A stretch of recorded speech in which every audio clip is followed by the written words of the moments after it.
Welcome back to Otherworldly Vegan. My name is Melanie Manuel, and today I'm going to share a really special yellow curry dish with you.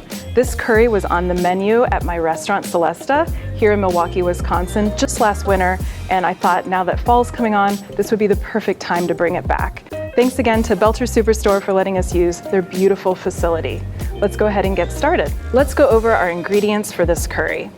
I have a tablespoon of vegetable oil. You can of course use water if you prefer. A tablespoon of ground cumin powder. 1 tablespoon of curry powder. I made my own here. It's a mixture of toasted and ground spices, but you can just buy curry powder at the store. And this kind of curry powder is actually an English curry powder. I have a tablespoon of garam masala. This is an Indian spice mix filled with beautiful spices like cardamom and clove. A tablespoon of salt. And then lastly, a teaspoon of turmeric powder. This will give our curry its beautiful yellow hue. For our protein, we're gonna add a large can of chickpeas, 29 ounces here. You can use lentils or tofu or different protein if you prefer.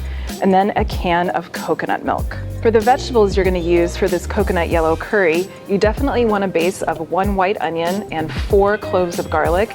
And then of course you wanna add some greens. I always try to add at least 1 variety of greens into my meals every day, but today I thought kale would be really nice in this curry. And then lastly, 2 pounds of mixed vegetables, any kind of vegetables you would like. Let's begin with the base of our curry. We're gonna go ahead and start with our white onion. Again, this is a curry, so we just want the vegetables to distribute really nicely throughout the dish. One little trick I like to use when I'm cooking is to have an empty bowl nearby where I can put all my vegetable scraps. That way it's really easy to just run it out to my compost. Now we're gonna go ahead and cut our garlic.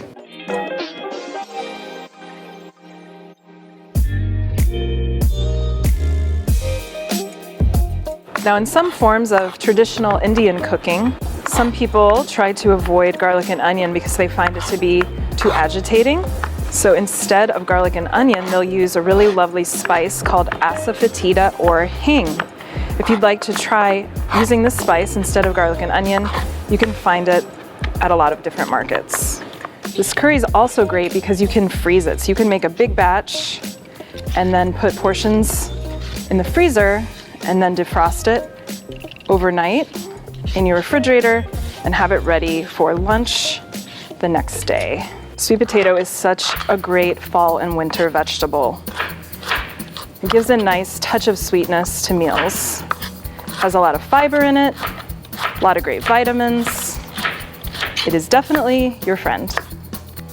If you don't have a lot of time and you don't want to use fresh vegetables, you can of course just buy some bags of frozen vegetables for this dish and just throw those in your curry. And then once I get to the thicker part of the carrot, I'll cut it in half just to keep the size consistent with the sweet potato. Now for the broccoli, I'm gonna use some medium-sized florets because I don't want it to disappear in the sauce. I always save the little broccoli leaves for my rabbit. He loves broccoli leaves. Now on to our red bell pepper. Red bell pepper brings great color to this dish, just like that sweet potato. A lot of health benefits as well. But of course you can substitute in green bell pepper, yellow or orange, or you can use some spicy peppers. That would be delicious in this curry. This is definitely a mild curry. I'm gonna go ahead and start my onions just to save time. So I put my burner here on medium and added my vegetable oil. You can also, as I said earlier, use water if you prefer. And then once it gets going, I'm gonna add my diced onion. I think one of the reasons why people don't like dark leafy greens is because they're not cut correctly. The way I like to cut my green vegetables is to chiffonade them. So I roll them into a really tight bundle, and then I like to cut them into really thin ribbons. That way they're much easier to eat in a stew, and they have a much better texture than just a big wet leaf. These beautiful ribbons of kale.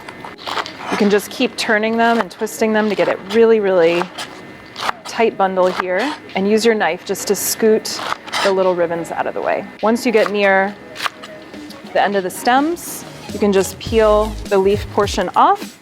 So now I'll do a final roll and a final chiffonade, and my greens will be done.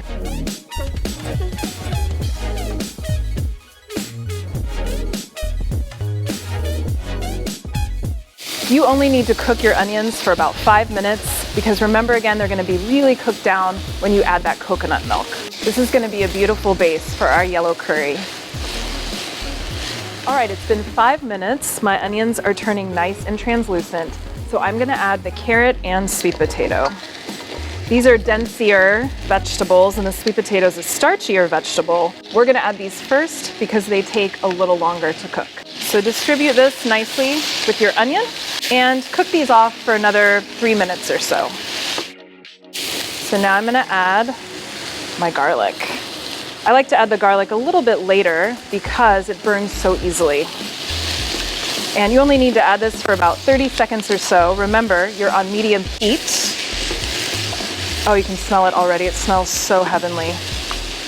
So now that our garlic has been mixed through, let's stir in our broccoli and our red bell pepper. Such a healthy and colorful dish for a weeknight meal. Now I'm going to add my spices. Here's the cumin, our gorgeous curry. It smells so good. Our garam masala, our salt. Now we have a whole tablespoon here because there's no vegetable broth or anything, so that's our only salt we're adding. You can always add less or more. And then our turmeric. Now turmeric needs fat to release its health benefits, so the coconut milk we're going to add here in a minute is the perfect vehicle to deliver the health benefits of turmeric. All right, you can see my spices are all mixed in and my mixture looks pretty dry here. So now it's time to add the coconut milk. You'll see that the coconut milk will pick up all the colors of the spices. I'm going to add 2 cups of water and notice I put it right in the measuring cup where my coconut milk was so I get every last drop of that coconut milk. And again, this is going to cook out quite a bit. I'm going to add in my chickpeas so that they get nice and tender.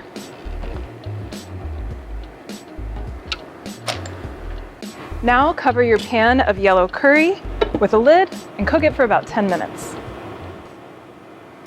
My yellow curry's been simmering for 10 minutes. All the colors of the vegetables look beautiful. Everything's nice and tender.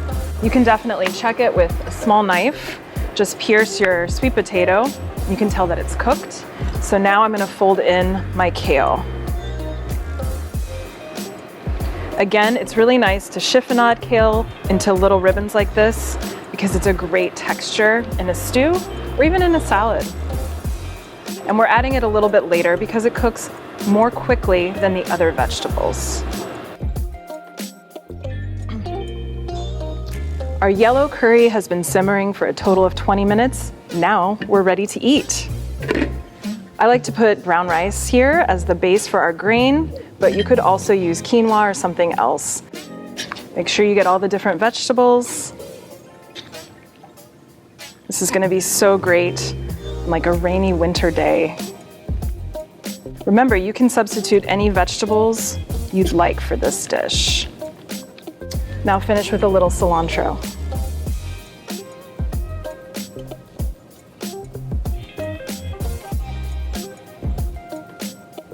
I hope this versatile yellow curry finds its way into your weeknight meal routine. It's healthy, it's affordable, and it's super nutritious. You can customize any vegetable you'd like. My name is Melanie Manuel, and thanks so much for joining me here on Otherworldly Vegan. I'll see you next time.